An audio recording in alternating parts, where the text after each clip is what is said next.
All right, guys, we are No. live. Well, you gotta beat me to it. Yeah, that's the only way. I'm gonna beat you, all right. Yeah. You keep saying that word. Live. We're not live. This is a recording. How can we be live? We're live recording. Yeah, that's what it means. You're not dead? Live recording. You're not Yeah. an imagination, part of my brain? I want to be. How so sweet. You didn't Yeah, have to say but that. not yet. I'm not there yet. Well, maybe when you die.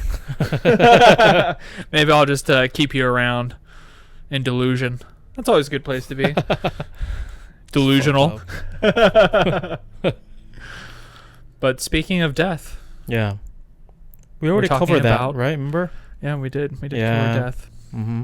But today we're talking about experience. Yes. Experience. And specifically some of those experiences that Mhm. touched us and changed our lives profoundly. Mm-hmm. Because like we were talking about on the episodes previously, Yeah. the concept you hold in your head is at conflict with the reality when you actually get the experience. Yeah. So you have an expectation, you have a concept, and then you have what actually happens. And in those situations, that's where you truly learn something. And don't get me wrong, a lot of these learnings can be extremely difficult, but with any newfound knowledge or learning, it's typically empowering because you have a better understanding of yourself, the world, or things within it. Yeah. Yeah, because experience, the importance of experience is one of the core values that we're holding today.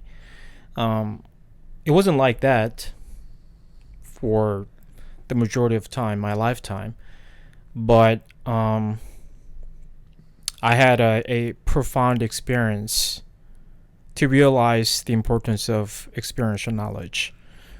This year, actually, quite late. Like we talked about it before, I still believe the power of words, books, and those indirect methods of learning. But I do find that experiential knowledge is the most comprehensive, in-depth knowledge that you can obtain compared to others. Yeah, I would agree.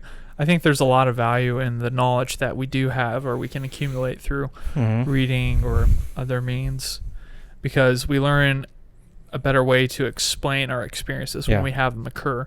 You know, maybe we have better vocabulary or vernacular. There you go. Look, vernacular. Yeah. So we can use words more precisely to communicate these kind of complex ideas Yeah. and touch them in a little bit more rigid and accurate form for ourselves. So I think that's the real power. But yeah, I totally agree. I mean, there's just nothing that can be said that's more valuable than your own personal experience, because within that lies your entire perception of reality. And you're right. I feel like it's a more recent development, the value of experience, or at least in the way that it's been marketed towards us. It's kind of funny because there is a lot of marketing towards experience, but with limiting factors, or they want you to get a specific experience by buying something, you know, or like to go hike, you need to have the best hiking shoe, or blah, blah, blah. It's all these things that set you up to say, before you can have the experience, you need to spend a little bit or do something before you can go get it. But the reality is, even if you don't have those things, you're going to go get a unique experience. Yeah, I mean, you can do, in terms of doing certain activities, you can do them with bare minimums, bare minimums. Like a hiking, we did 2 weeks ago. We shared our experience in nature episode. Yeah, the nature episode. Thank you.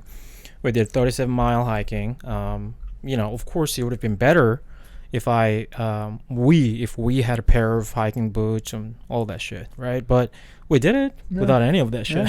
Colorado Wilderness Mountains. Right. Don't get me wrong, it was hard, but there were also learnings because of those difficulties. Yeah. Because, for example, I hiked in these shoes. I didn't show you last time. Foot fetishists out there. I gotta take off my shoes. But There's the clip. It was really dirty, by the way, so I washed them. I think I'm gonna trash them probably in a couple months or so because it is cracks and everything, right? Took a toll on those shoes for sure. But anyway, because I hiked it in the shoes, which are not meant to be hiking shoes at all, and 37 miles is special, those rocky terrains. I realized that more than the thought that, okay, maybe I need a pair of hiking boots, more than the thought that, okay, I need to train better. You know, my cardio is bad. You know, my knee's not good. And then my feet are just too soft, not conditioned. All those things, right? Those are the things that I had more than, oh, I need more gears. Yeah, you know? yeah, for sure. So, yeah.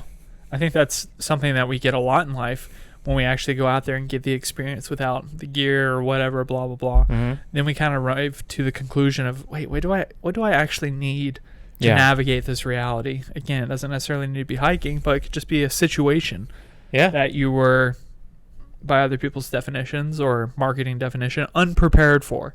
Mm-hmm. And those give you, just like you're saying, the most opportunity to actually learn. And you really come to realize what's valuable and what's necessary. Mm-hmm. You know, maybe it's not your shoe, maybe it's something waterproof, but maybe it's just one piece of equipment, or maybe it's nothing like you're saying. Maybe it's just you need to be in better shape or conditioning.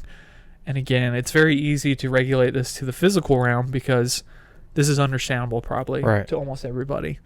But if we're going to get into deeper things, Yeah. which that's where we're heading, then it becomes a little more nuanced, a lot more personal, and quite different than just, oh, I need to condition myself physically. There's a type of maybe mental conditioning that's required, Mm-hmm. or an adaptation of an ideology or certain beliefs Mm-hmm. that can take you further or propel you.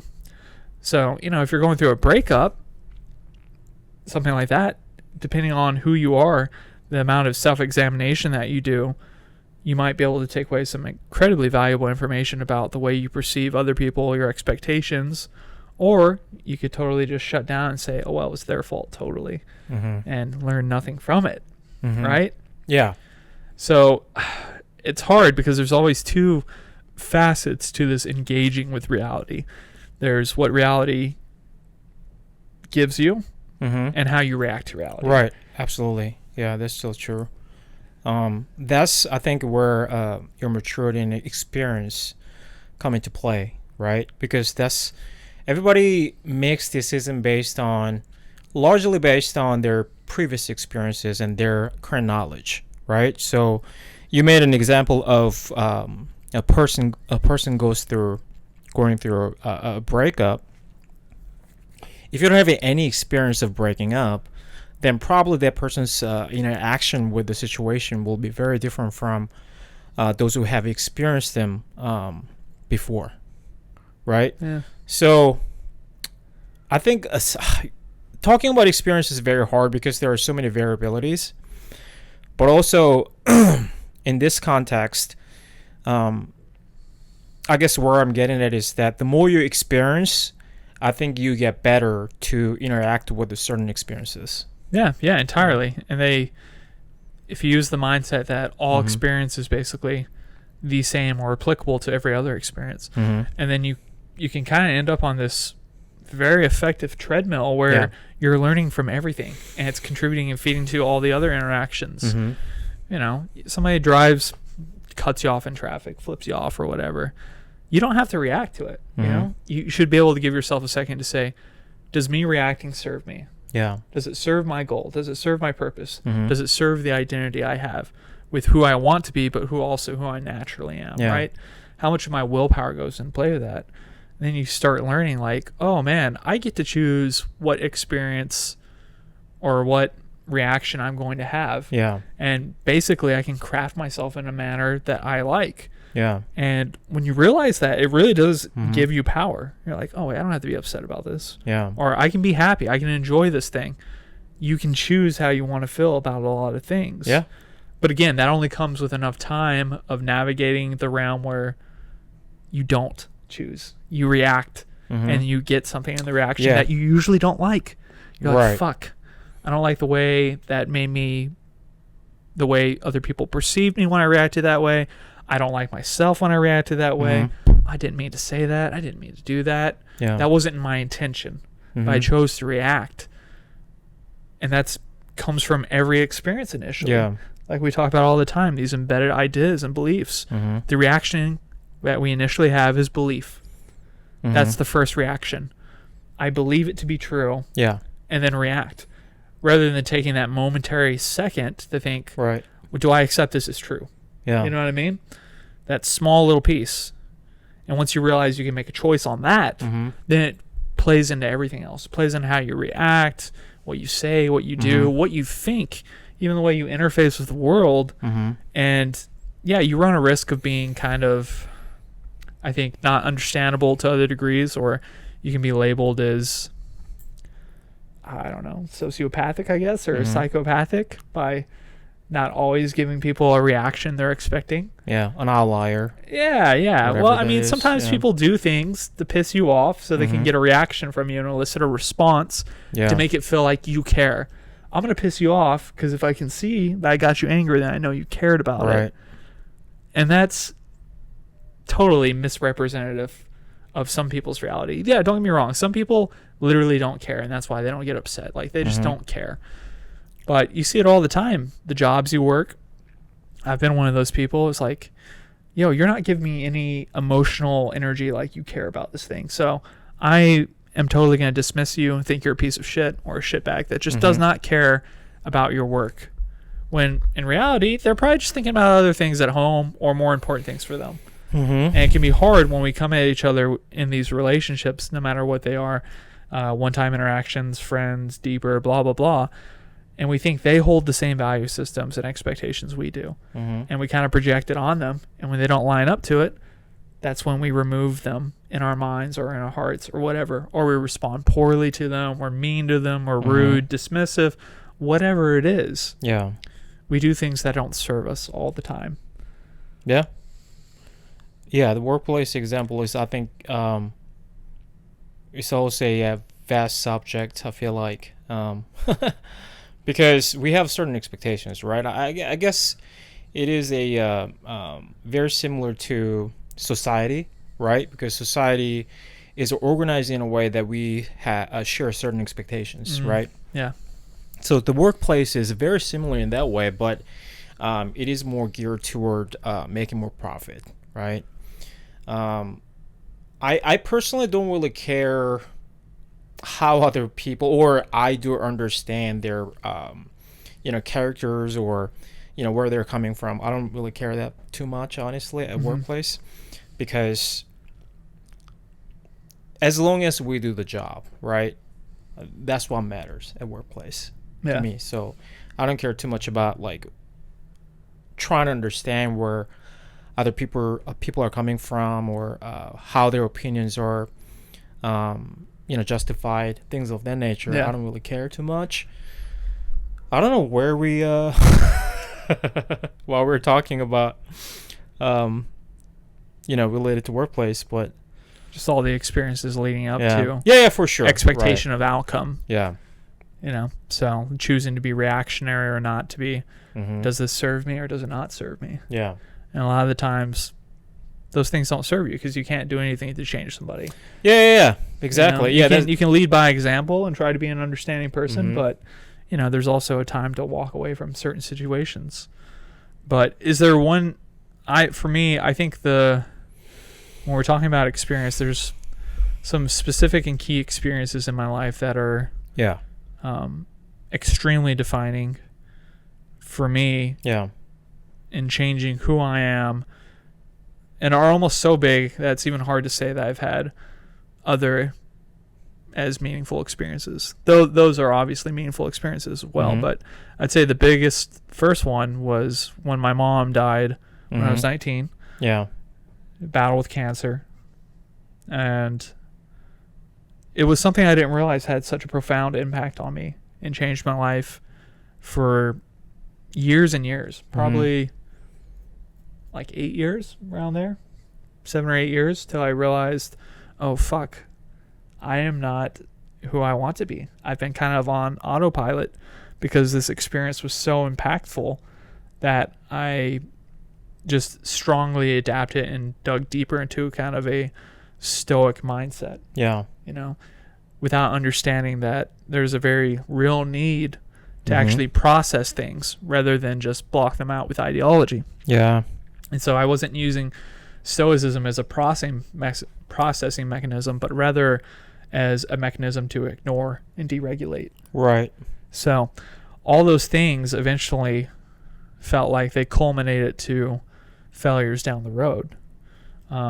Another one being the biggest after that, like life impacting, changing moments for me was when I cheated on my long-term girlfriend. You know, I quit my job, went to Thailand. This is years ago, not our recent trip to Thailand. That'd be fucked up. I don't have a girlfriend. I haven't had one in a while, so nobody cares. I'm just kidding. That's so hurtful. I'm sure somebody out there cares. But no, so I remember waking up in a One metaphorical day. sense.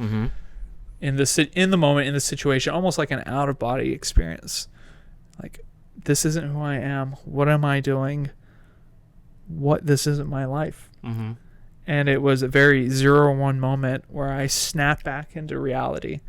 And I decided right then and there, I'm fucking doing everything I can to resolve this.